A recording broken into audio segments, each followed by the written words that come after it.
Hello dear friends, जो आज की कहानी है अकबर बीरबल की कहानी का नाम है बीरबल की स्वर्ग यात्रा। तो एक दिन शहंशाह अकबर नाई से अपनी हजामत बनवा रहे थे। तभी वह नाई शहंशाह अकबर की तारीफ करने लगता है। नाई कहता है, जहाँ पनाह आप अपनी सल्तनत में सबका ख्याल रखते हैं, बच्चे हों, बड़े हों, गरीब, लाचार आदि सबका। अकबर ने कहा, शुक्रिया नाई।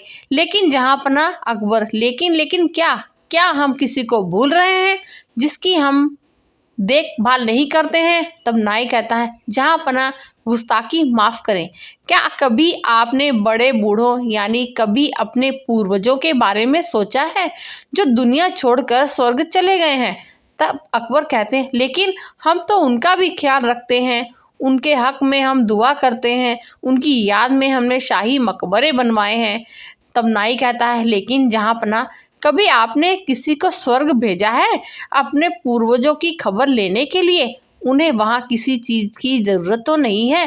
तब अकबर कहते हैं, ये क्या कह रहे हो? कोई स्वर्ग जाकर वापस कैसे आ सकता है? तुम्हारा दिमाग खराब हो गया है क्या? कोई स्वर्ग की यात्रा करके वापस कैसे आ सकता है? तब नाई कहता है, जहाँ पनाह मैं सच कह रहा हूँ, स्वर्ग की यात्रा करके वापस आ सकता है। मैं एक ऐसे योगी बाबा को जानता हूँ जो स्वर्ग भेजकर वापस बुला सकते हैं। वज़ीर अब्दुल्ला उनके भक्त हैं। आप चाहें तो वज़ीर अब्दुल्ला से कहकर आप उस योगी को बुला सकते हैं। अकबर कहते हैं, ठीक है, तुम कल ही वज़ीर अब्दुल्ला से कहकर उस योगी को बुलाओ। फिर अगले दिन वज़ीर अब्दुल्ला उस योगी बाबा को लेकर आते हैं। अकबर, वज़ीर अब्दुल्ला, क्या योगी बाबा दरबार में आ गए हैं? वज़ीर अब्दुल्ला कहते हैं, जी जहाँ पनाह वो दरबार के बाहर ही खड़े हैं, आपकी इजाज़त हो तो उन्हें बुलाया जाए। तब अकबर कहते हैं, जी वज़ीर अब्दुल्ला, उन्हें बुलाया जाए। योगीराज निरंजन बाबा दरबार में हाजिर होते हैं। योगीराज, अलख निरंजन, मेरा नाम योगी निरंजन बाबा है। अकबर कहते हैं, हमने सुना है योगी जी आप किसी को भी स्वर्ग भेजकर वापस बुला सकते हैं, क्या ये बात सच है? तब योगीराज कहते हैं, हाँ, मैं किसी को भी स्वर्ग भेजकर वापस बुला सकता हूँ। तब अकबर कहते हैं, हमें भी अपने पूर्वजों के बारे में जानकारी चाहिए कि वह स्वर्ग में कैसे रह रहे हैं, उन्हें वहाँ किसी चीज़ की ज़रूरत तो नहीं है। तब योगीराज कहते हैं कि आप किसी भरोसेमंद इंसान को स्वर्ग भेज सकते हैं जो स्वर्ग के मोह में न फंसकर वापस आ सके। वज़ीर अब्दुल्ला, जहाँ पनाह आप बीरबल को इस काम के लिए भेज दीजिए। बीरबल से ज़्यादा भरोसेमंद और कौन हो सकता है? तब अकबर कहते हैं, बीरबल, क्या आप हमारे लिए स्वर्ग जाएंगे? तब बीरबल कहते हैं, जी जहाँ पनाह मैं स्वर्ग ज़रूर जाऊँगा, लेकिन उससे पहले मैं निरंजन बाबा से कुछ पूछना चाहता हूँ। योगीराज, इस यात्रा में कितना समय लगेगा? तब योगीराज कहते हैं, इस यात्रा में कम से कम 2 महीने लगेंगे, अगर तुम स्वर्ग के सुख के मोह में ना फंसो तो बीरबल कहते हैं, योगी जी आप मुझे स्वर्ग कैसे भेजेंगे? तब योगीराज कहते हैं, मैं एक पवित्र आग जलाऊंगा, तुम्हें उसमें बस प्रवेश करना है। वैसे तो ये क्रिया कहीं भी हो सकती है, लेकिन हम इसे गंगा नदी के किनारे ही करेंगे। तब बीरबल कहते हैं, जहाँ पनाह मैं काफ़ी दिनों के लिए अपने घर से दूर रहूँगा, इसलिए मैं 4-5 दिन की मोहलत मांगता हूँ, कुछ अधूरे काम निपटाने हैं। तब अकबर कहते हैं, ठीक है बीरबल, योगीराज जी आप ये काम 5 दिन बाद संपन्न करें। अब 5 दिन बाद बीरबल को जलाने के लिए ले जाया जाता है। स्वर्ग की यात्रा के लिए योगीराज विधि संपन्न करते हैं। वह एक चिता पर फूल और कुछ सामग्री डालते हैं और बीरबल के माथे पर तिलक करते हैं और चित्त हो जाने को कहते हैं। बीरबल, अलविदा जहाँ पनाह। अकबर, हमें आपकी बहुत याद आएगी, आप जल्दी लौटने की कोशिश करना। तब बीरबल कहते हैं, जी जहाँ पनाह मैं जल्दी लौटकर आऊँगा। और फिर 2 महीने गुजर जाते हैं। शहंशाह अकबर बहुत चिंतित हो जाते हैं। तब अकबर कहते हैं, हमें बीरबल की बहुत याद आ रही है। 2 महीने गुजर चुके पर बीरबल अभी तक नहीं लौटे, हमें बहुत चिंता हो रही है। योगीराज का क्या कहना है, कब तक बीरबल लौट आएंगे? तब वज़ीर अब्दुल्ला कहते हैं, जहाँ पनाह योगी बाबा ये भी तो कह रहे थे, हो सकता है कि बीरबल को स्वर्ग के सुख बहुत भा गए हों और वह उन्हें छोड़कर ना आना चाहें। तब अकबर कहते हैं, नहीं, ऐसा कभी नहीं हो सकता, बीरबल ऐसा कभी नहीं कर सकते हैं, उन पर हमें पूरा भरोसा है। उसी वक्त वहाँ पर बीरबल आते हैं। उनके लंबे लंबे बाल होते हैं, लंबी सी दाढ़ी। अकबर उन्हें देखकर बहुत खुश होते हैं।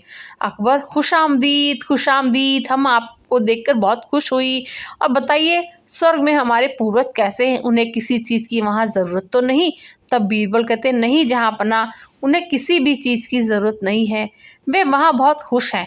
अकबर, लेकिन बीरबल आपने ये बाल इतने क्यों बड़े कर लिए हैं? तब बीरबल कहते हैं, जहाँपनाह मेरे ही नहीं, वहाँ पर सभी के बाल बहुत लंबे हैं।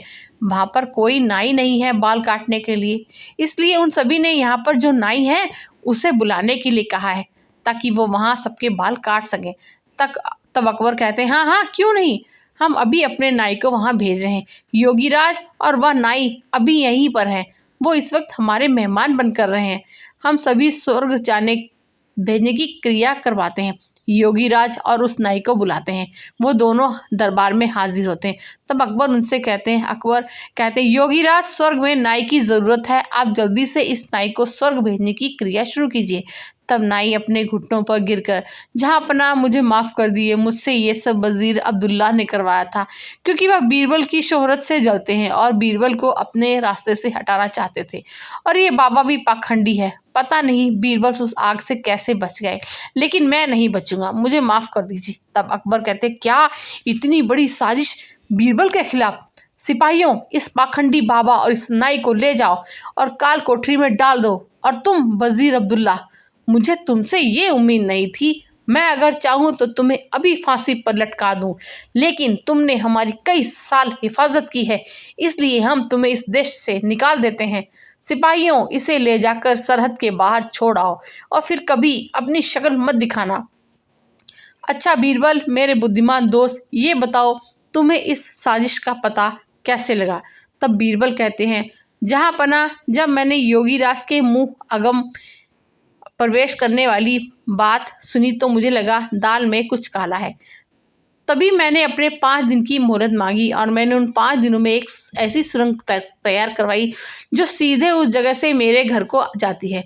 जहाँपनाह, जब योगीराज ने आग लाई तो मैं सीधे उस सुरंग पर खड़ा था जो मेरे घर को जाती है। योगीराज की आग जलाते ही मैं सुरंग का दरवाज़ा खोलकर अपने घर पहुंच गया। जहाँपनाह, इस तरह से मैं वहाँ से बच निकला और मैं चाहता था कि ये लोग अपना गुनाह खुद कबूल करें, इसलिए मैंने 2 महीने अपने बाल नहीं काटे, क्योंकि मैं ये भी जानता था कि इन तीनों में सबसे कमज़ोर कड़ी नाई है। अकबर, वाह बीरबल वाह, एक तुम ही हो जो ऐसा कर सकते हो, तुम्हारे जैसा कोई नहीं। मेरे शातिर दोस्त, तुम ही ऐसा कर सकते हो।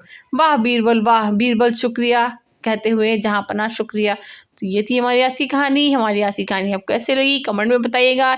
मिलते हैं एक नई कहानी में, नई वीडियो में, तब तक के लिए शुक्रिया।